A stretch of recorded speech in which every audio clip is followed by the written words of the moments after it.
প্রথমে ডাঁটাটাকে দিয়ে দিলাম। তো এবার আমি ডাঁটাটাকে তুলে নিই।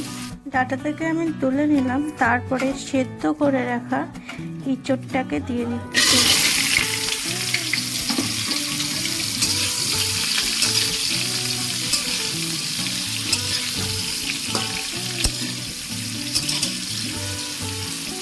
তো আমার ইঁচড়টা ভাজা কমপ্লিট হয়ে গেছে, এবার ইঁচড়টাকে আমি তুলে নিই। তো আমার আলুটা ভাজা কমপ্লিট, এবার আমি আলুটাকে তুলে নিই। তারপর কেটে রাখা পেঁয়াজটাকে দিয়ে দিচ্ছি।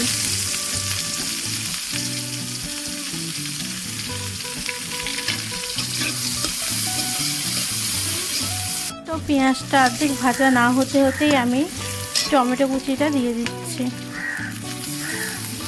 তো আমার পেঁয়াজ টমেটো ভাজা কমপ্লিট, এবার আমি দিয়ে দিচ্ছি ধনেপাতা কুচি।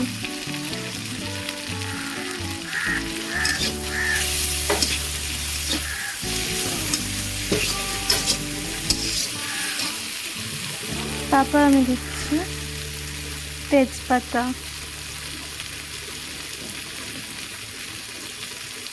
লবঙ্গ, এলাচ, দারচিনি ও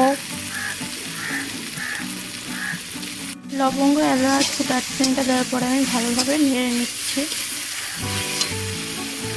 তারপর আমি দিলাম 1 চামচ লঙ্কা বাটা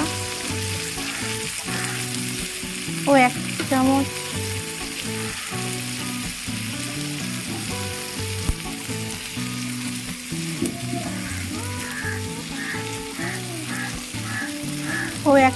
রসুন বাটা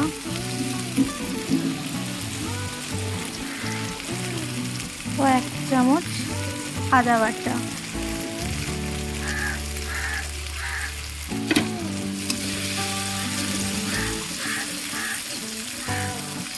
রসুন বাটা, লঙ্কা বাটা, আদা বাটাটাকে একসাথে মিক্স করে নিই।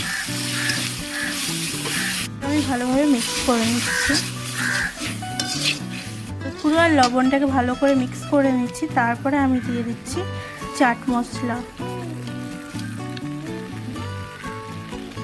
তারপর আমি দিয়ে দিচ্ছি ভেজে রাখা ইঁচড়, আলু ও সজনের ডাঁটা।